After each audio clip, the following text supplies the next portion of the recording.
Hello everyone, nubkeks here. Welcome back to Nub Raids. We are on the test server, and today I want to check out the new mythical, Theodosia the Disgraced. Is she good? Is she bad? I mean, let's dive in. Let's find out. I've got a couple of potential ways to build her. We're going for more of the go second sort of way here. We might also build her for speed. Let's take a look. Let's break it down. So what is going on with her? First of all, she's got, I think this is probably generally the best mythical aura in the game, 25% speed in all battles. It is literally the best aura for Siege, which is very important. And it is not the best for Arena, but it's plenty good enough, equal to champions like Lazarius and like our base. So it's very, very, very good. Let's look at her kit. So in base form, she is a reviver with some turn meter boosting and protection. So her A1 is doing a little bit of a heal to your team and then filling her turn meter potentially by a lot, right? With 4 living allies and 4 living enemies, we get 20% for our allies and 10% for our enemies. So 30% turn meter boost. So potentially very strong turn meter boosting on her A1. Her A2 is a 3-turn cooldown full team cleanse with perfect veil on everyone except her for 2 turns, and stone skin on herself, which I think is really cool. And then she has on her A3 a 4-turn cooldown team revive, 50% HP turn meter, and 2 turns unkillable on your whole team, which is really, really good. Then she has her passive, Highness Protection. Every 7 turns equalizes HP of all allies. Now this is interesting. It brings them to the level of the average HP of the team. So often in the game, I think all other equalize HP effects bring it to the highest level. Or I guess you got Los and Cleth, right? The faction unity for Knights Revenant, who pushes it to the lowest level for the enemies. This brings it to the average. So everyone should be like the same health, but not 100%. Now to balance that out, she's got that little weak bit of healing on her A1. But also here, allies take 1% less damage for every 2% of HP that they are missing. So there we go, bit of damage reduction. So yeah, her base form seems decent. This is a great move. Very similar to like Duchess, right? Protect your team with Perfect Veil. Now Duchess does put out the block debuffs and increase attack on a longer cooldown. She gives herself Stone Skin to survive. Good revive. Seems like a solid base form. The base stat, she does have crazy base speed, 115, and so on. Now her second form, this is where it's interesting. Form 2, I do think you're going to need manual play to make the most of it because she comes in on her A3 with an AoE sleep with decreased speed. If a decreased speed is lower, if enemy speed is lower than hers, decreased speed is protected and it pushes enemy turn meter back. And then her A2 is an AoE before attacking steals all buffs. That's really good. Then puts block buffs, decrease speed in all enemies. If their speed is lower than hers, the debuffs will be protected. Her A1 destroys their speed a little bit and then pushes their turn meter back. Again, this can be pretty big. This can be 30% turn meter pushback, which is pretty strong. And then her passive, she's immune to block active skills. And this is strong. When allies attack, their damage is increased by 25% of their target's current turn meter. So that could be up to a 25% damage boost, which is pretty substantial. So yeah, you put all this together, it's pretty unique. Now, how do we build her? So this is build number 1 I've got. Her base stats are effectively the same. So with this one, we've gone for 4-piece supersonic, 4-piece stone skin. Actually, let me just check. Do I have a supersonic banner? It's kind of tough to get an accuracy banner. That's just priority stats on speed on this thing. Do we have a supersonic banner for this faction? Oh, maybe. We'd gain a bit of speed. We'd lose a lot of accuracy. I don't know if it's worth it for an attack side. This is a defense banner, and this one's resist. I don't know if it's worth it. We'll stick like this for now. But the theory of this build is we're going a bit slower. We're not maxing out on speed. We're going slower to get 4-piece stone skin so we can survive turn 1.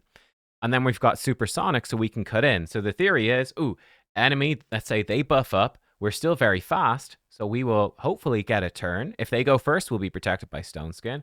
If we manage to cut in with supersonic, well, okay, that's pretty decent. Then we could potentially swap forms and steal all of their buffs. Or we could put a protection for our team, give them perfect veil, put stone skin on ourselves and be ready. Or we could revive everyone if they're killed. We'll see if this works. I don't know. I've given her lightning cage, and the theory of lightning cage is to protect her stone skin, to protect her unkillable, to protect the buffs that she steals in her secondary form. It's tricky. Her base form, you definitely want her to be really tanky, you know, like as much health as possible, really, as much HP. For her second form, you want as much speed and accuracy as possible. And with this, she's difficult to build. I'll say that. Very reliant on blessings. Very reliant, I think, on relics. I haven't given her one. Best relics for her, just to quickly mention, I think it'd be fairly obvious. Hallowed Hilt would be very, very strong. Tons of speed, and her A1 could give the fervor. That's a very good one. Wand of Submission is literally good on everyone. Protect from CC, so that's obviously top tier. Demonic Effigy be okay. Chrono Cube, maybe. I don't know if you'd bother. Hand of Uncreation, again, maybe. The base accuracy is actually quite nice for her. You wouldn't give her those. Chrysalid of Rebirth is probably her best. Main stat speed, and then the extra turn when she revives allies is pretty darn strong. And then over here, Harp of Caspiel would be pretty good. Infernal Polytope would be pretty decent as well. So you've got, especially because she's unkillable, potentially. So you've got some options there. No, let's try her out. I've put together what is hopefully good. Let's click refresh and go. Put together what I hope is a fairly decent team. We'll see. Maybe it sucks. So we've got her in here. So we're going to use her speed aura. I put her in with Sifi because I think we still want to go fast, and that increased speed buff I think would be really good. We've got the new fusion in for lockout. I think they combo very well. He can strip buffs and lock them out, and then she can start placing her debuffs and really control them. I think the two together could be very strong. And then we put in Frolny for just a damage dealer, sort of generic. I was thinking we could put in our own Marius, but that might be a bit risky. I don't know. Let's give it a go. Let's see how we do. I'm not sure how she's going to play in practice. Compared to Galathir, like I've said, I do think that Galathir strikes me as stronger because his passives are so... It looks like this person doesn't have gear on. Or else they're running extremely slow. We'll give her a turn anyway. There you go. Have a turn. And they probably would... You'd probably set up the... A1. Oh, that might be bad. My trigger counter. Okay, she actually got a bit locked out. So this is like a good situation where, oh, she's been locked out slightly by, I presume, the Arman's ally attack. She actually can't do her A1. So we could transform. So let's swap her over here. Let's see what they're going to do. He's going to attack anyway. So I guess we could sleep them, push their turn meter back. Wouldn't be terrible. We could also just steal all their buffs. So steal buffs, do that. Cool. So we did not get protected debuffs on Sifi, but we did get them on others. This is also where that Wand of Submission would be really strong on her, right? If you get polymorphed, reflecting it back would be very strong. So now we can come in, we can lock them out. Great. And now they're extra super locked out. We'll petrify him. We can fear the rest. Obviously, the fear's not super effective against Sifi, but he's going to start counterattacking anyway. We'll see about killing her, and actually Frolny can slam and kill them, and we're good. Okay. That was fine. I don't think they had any gear, though. Let's try it again. Let's go again. I think a revive with Unkillable is pretty unusual. I do feel like her base form, one thing, she is relatively low, actually, in terms of effects and buffs. She's kind of like, she's definitely a champ that you need to use both their forms. So here, this actually quite sucks because, well, they've got protected buffs everywhere. But we can come in, and we can put everyone under Veil, and she gets Stone Skin. And then this is great. This is where it's a great combo, because we can come in, lock them out, fantastic, and we didn't weak hit, so double fantastic. She might have given someone cooldown, I wasn't paying attention. We'll get a bit of a heal, I don't know if it matters. But now they're forced to attack her, which is pretty great, so she's just going to take it, right? She's going to get slapped around and be very happy, very happy about it. Let's see if Frolny can one-shot her. Nope, not quite. It was close, but not quite. Oh, and she counterattacked, and he's been got his cooldown back. It's not ideal. And now we've got a slight problem where, actually, let's see her turn meter boost. Let's go to 1x speed. Everyone is alive. This should give her a big turn meter boost. Let's find out. It's a fairly substantial turn meter boost. Not too bad. Sadly, we can't polymorph him, which does suck. But we can petrify, I should say. We can petrify her, which will be just fine and dandy. And, I mean, I was going to try to get a heal. Let's see if we can kill her with Sifi. Didn't work.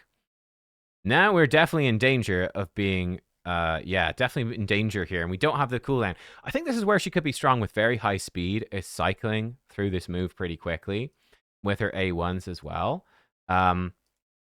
Let's swap over. We're not going to be able to stop him, unfortunately. But we could come in and we can certainly sleep and do protected. Actually, not even protected decrease speed, but we can decrease speed a few of them. We can wake some of them up. He might just kill us here. No, we lived, which is good. Let's revive her so she can get some control back, which should be useful. So she can come in and she can lock them down a little bit, and Frolny can finish him off, no problem at that point. We can actually sleep this Siphi. And then we can push her turn meter back, destroy her speed. It's a decent turn meter pushback. Not too bad. And we can A1 and we can win. She's good. Is she wowing me is insane? I don't know. What do you think so far? I don't know. She does, like, Galathir has a turn meter boost. Galathir is like ridiculously OP though. So it's kind of an unfair comparison. But we'll come in, we'll strip their buffs. And again, we can play it safe. Yeah, let's play it safe for a turn. We can just protect our team. Great. And then we still have this threat of flipping forms and stealing all their buffs next turn. So we can wait a turn. Here we go. You can try steal her buffs, actually.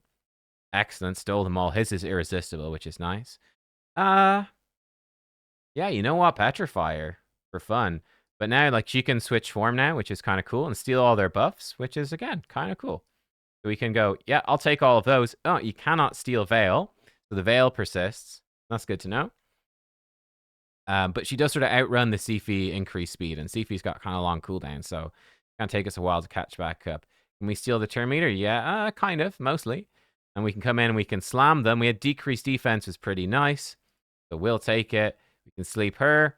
We just got locked out. Let's push her turn meter back. Push her turn meter back. Great. We can sleep her now. And you can probably kill her. And yeah, we've got a good bit of control. Like with this team, the concept is we go first. We've got control. Working relatively well. Ooh, here we go. Ooh, scary stuff. Scary stuff. Very similar team except with the Rotos. I mean, let's try it. We'll probably get smashed. We're up against Cruisin' here. I'll be honest, for me, I generally, by the way, I'm using Frolny just for fun in this showcase. I do, maybe he doesn't have any gear in his Rotos. He's pretty slow. Let's see. He's got Lightning Cage as well. All right, let's see if we can strip his buffs and lock him out. Would be helpful. Ooh, he's got a high resist, what's her face? I can't remember what her name is. So we might as well actually protect us with Stone Skin. Ooh, look at that. Masteries. I actually didn't show the masteries, but our masteries have actually given us 2 turns of Stone Skin, which is pretty sick. Let's see if we can kill Siphi, I suppose. We did kill the Siphi. That's good. We have been locked out, which is less good. We can push his turn meter back a bit. Here, you know, we could actually give her a turn meter boost, and yeah, that's actually probably a bit better. Just let her waste the Rotos time a little bit more. Oh, that being said, we could just sleep him, of course. That's probably more useful. And we can try to finish her off. She is squishy enough. Push her turn meter back. She's not really... You're never going to be able to afford to build resistance. Oh, look. There was her passive. Just equalized everyone's HP. That's kind of gnarly, actually. Right, let's actually... let's flip her over. Let's see if we can get some control in form number 2. So we can come in, and we can actually sleep them all. We didn't sleep her, and I'm not sure why. Is she immune to... I'm not sure why we didn't. She's not immune to sleep, right? We can sleep her. Oh, the Hex is throwing it back. Oh, yeah, that is unfortunate. Let's Petrify. Oh, I got thrown back as well. Man, that Hex from the Yumiko is really not doing us any favors, to be honest. Let's see if we can kill the Yumiko. I think she's still locked out. Oh, no. There we go. She's revived. And she got an extra turn. Interesting. So revive into extra turn. Pretty cool. Now we can steal their buffs, which is, again, kind of awesome. We can steal the unkillable. Now, Rotos will still hit through it. But actually, I think we can just slam down AoE and kill most of them. And yeah, this has been an interesting fight, seeing the 2 sides of her. We can try lock her out, strip her buff. She resisted. She's going to flip over. She's going to steal our... And, like, that's kind of cool, right? She steals all your buffs. We can destroy her speed a little bit. We can steal the buffs right back if we don't weak hit. Not he weak hit, so Frolny does nothing. Tragedy of Frolny, everyone. Can do some A1s. Cool. Yeah, I think we could actually... We could try sleep him, or we could swap back. Does it really matter? Probably not too much. Let's just actually push her turn meter back, destroy her speed. It's a really big turn meter pushback. Sadly, we cannot sleep her, but we can... And we can't kill her either. We can kill her.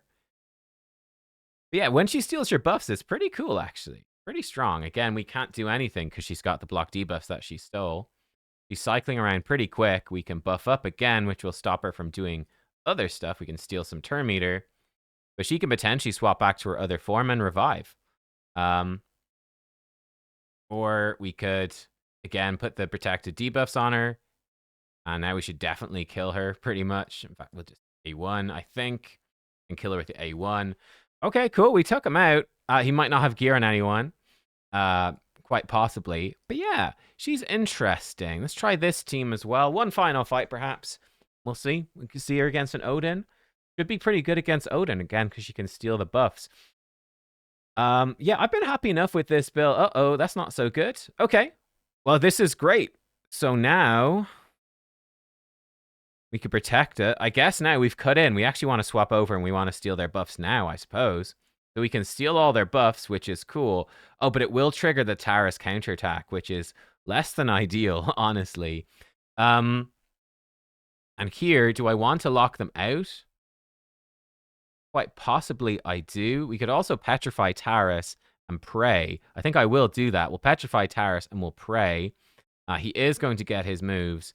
And she did get her move as well. That's very bad. And he's going to kill us. Uh-oh. I mean, we can attempt to slam down. Maybe survive. I don't know. It's not looking too good. Can only do it on his own. No, he's dead. That was interesting. That was the super. Let's try it one more time. The supersonic cut in. Definitely a problem, though, against Taurus because her buff steal. Yeah, it's just going to trigger. Oh, never mind. The fear is removed this time, so the Taurus fear is not messing it. Okay, so it's a very different result to this fight. We lock them all out. He is going to die. But here, yeah, I guess we actually put on the stone skin. Now she went. It's actually crazy. If she has 2-turn stone skin, it might be the way to build her, in fact. Let's actually remove his mastery nonsense and one-shot her. Never mind. Weak hit to reaction, and Frolny does nothing. They should just really let Frolny double hit no matter what. So here's a cool thing she can do. If she's got 2 turns of stone skin, she can flip over and she'll still be protected by that stone skin. It would mean that she couldn't steal a stone skin, but she can come in and steal the block damage. And actually, if she steals block damage, it's really good. And there's nothing much she can do. We're going to sleep this Joker again. He has been put to sleep. We'll just slam down with this and we'll get smacked. Frolny will live this time, which is nice. We might have a revive. We'll sleep her. Dunno. We'll get a turn eventually. We can probably just kill him. Fantastic. We'll buff up. And we can actually sleep them now, which is cool. And push their turn meter back and the decrease speed. Actually kind of legit. And we can just bop him. Re-sleep her. He's coming back. Push his turn meter back. Actually killed him. I guess he didn't have much gear on. Yeah, interesting. She's good. She's good. There we go. That's a quick look at Theodosia. Or sorry, Theodosia. Theodosia. Like I said, the other sort of build I could consider going with her would be even more speed. So going no stone skin at all and going really, really fast. I think this is probably more the way you would do it. I think. She could also be really good with a new set. I don't have any of it. But the new set that gives you like block damage when people die, that could be pretty cool as well and gives you speed, I think. That could be good. But she's tricky to build. You want loads of speed, loads of accuracy, and you still want her to be really tanky. It becomes fairly tricky with the particular sets. She doesn't have the Galathir passives to keep her alive like he does. And she's much more vulnerable to counterattacks and stuff than he is. So it's tricky. But she is good. She will scale well. I think she's an interesting champ. I don't think she's crazy OP, but she's certainly very good. I think one of the most common things is people underestimate like the 25% speed auras on the mythicals as well. Like our base has really turned out to be fantastic and so on. We don't have any turn meter boosting here. She's good though. She's decent. She's decent. She does feel like yeah. I would personally definitely rather have Galathir, no question, but this champ seems good. Definitely if you got her, she's gonna carry you pretty darn well in arena, certainly, and in siege, certainly, no question. That's a quick look at her. Let me know what you think about her. We've got some reviews in there. Hydra and Chimera, people liking her there as well. She should be good. I mean, she's one of the few champions. I haven't done any look here, but she is one of the few champs with 2 turns perfect fail. And the stone skin will definitely keep her alive. And yeah, she's going to be pumping out a little bit of healing to your team. She's got the revive. She should be absolutely no problem keeping your team alive. And yeah, fulfilling a Duchess type role in Hydra. You could even flip her over and have her be your decreased speed champion. And she's going to boost your team's damage. Kind of cool. You could even be your block buff's decreased defense. I mean, heck, if we use her just for Form 2 for Hydra, she's going to be a AoE decreased speed, AoE decreased defense, AoE block buffs, and they'll be protected as well. Protected debuffs cannot be cleansed. That's actually really strong. Let's do a quick look at that. Okay, so quick little go here. What I'm doing, I'm putting her into basically in the place of Lazarius in this team. And the concept is going to be that she'll, oh, it didn't quite say properly. There we go. That she'll put block buffs decrease speed, then decrease speed, then flip back. And she'll, yeah, just keep flipping between the forms when she can. And she'll put out perfect fails. I'm kind of curious how this will go. Calamitous is just going to go over like so. And yeah, we'll find out what happens. Really, I'm quite curious about this. We'll just jump in on auto first.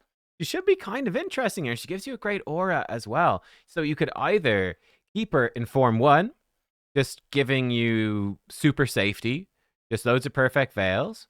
Alternatively, you can do this, and here we go. So she should be, yeah, protected debuffs. Now she can weak hit. Actually, I don't know how she failed to place some debuffs on him. I guess she got unlucky, the decreased defense. She's got enough accuracy, heal 3%. But she should be giving us, yeah, super consistent stuff. So here we go. Protected decreased speed. Okay, Chris had already put decreased speed on some of them, so it didn't quite work. But putting protected debuffs. And you could run her in Feral set for this. She's putting out 3 debuffs. So you could totally run her Form 2. Just pumping out 3 essential debuffs and having them be protected. It's pretty decent. Or you could have her Form 1 and have her keep your team alive. Or you can do what I'm doing here and have her do a bit of both. Have her rotate between all of them, which seems also pretty strong. So let's see what she's going to do even. That's a big hit from Calamitous, isn't it? Cool. Protected decreased speed. Again, the overlap with other champs that are putting your decreased debuffs is maybe a little bit bad, but it's not the end of the world. Here's one slight problem with this auto strategy. Is right, now we've got Veil and we're extending it, and that's all well and good and fantastic, but we, for this team, now have no way to stop her block, but she's going to cycle very quickly with her A1. She will cycle very fast back to some turns. Like, she's really going to get back quickly, but I don't think she's going to get back quickly enough to place the block buffs. Yeah, she's really cycling turn meter fast. Interesting, this. Pretty interesting. Getting some nice smacks from Calamitous. There we go. She wasn't in time to stop the Poison Cloud. So that is a bit awkward. If you're going to flip between the forms like this, you definitely want to manual it. Right, she's going to flip over now, and then she weak hits because of Poison Cloud, and she can't actually place them. That's definitely awkward. Yeah, definitely awkward. But you could totally leave her. And like with this team, what I mean, you'd have to manual it. That's the problem. You have to leave her in Form 2 just the whole time. And then whenever you need the debuffs, then you swap her over. But this is really great. The fact that she can place those debuffs and have them be protected is actually kind of nuts. Kind of really good. Yeah, it's pretty great, actually. And she is decreasing their speed. You can see she does destroy the boss's speed with her A1. It's not insane, but it's useful. And yeah, let's see her do some more stuff. Here we go. Okay, now she's gone in. She's landed some protected block buffs and decreased defenses. Calamitous is slamming. Marius is slamming. We're messing with some buffs, which is cool. I'm guessing she's going to decrease speed again. Yeah, protected decreased speed on almost everything. Pretty sick, right? That's not an insubstantial... yeah, she's not bad. There are problems, but she's not bad. Let's just do a quick battle. Let's see how it goes. So yeah, she's got massive potential. She's incredible for Hydra, actually. Very, very solid. Very solid. And she'd be good for Chimera as well. So again, like you would know, this is also where it becomes difficult to build her, because that Supersonic plus Stone Skin build I put her in, great for Arena. That's decent damage right there. Great for Arena. but not so strong for obviously PvE for the clan bosses. There you'd want like 9-piece feral. Um, Probably be the way to go. Maybe reflex merciless or impulse. Yeah, maybe something like that. Well, there we go. A quick little Hydra run. The new Calamitous slamming out the damage as well. He's doing great damage right there. He is in 6-piece merciless. I don't know if I did miss that the last time. He's certainly in 6-piece merciless now. But yeah, that is her. What do you think about her? I think she's good. About it? Yeah, I think she's good. Supersonic stone skin, maybe relentless stone skin, relentless supersonic. Like, there's a lot of interest. It's a real interesting question. How do you build her? What is her best build? Yeah, we'll see. We'll see. Thanks for watching. I'll catch you next time. But guys, goodbye.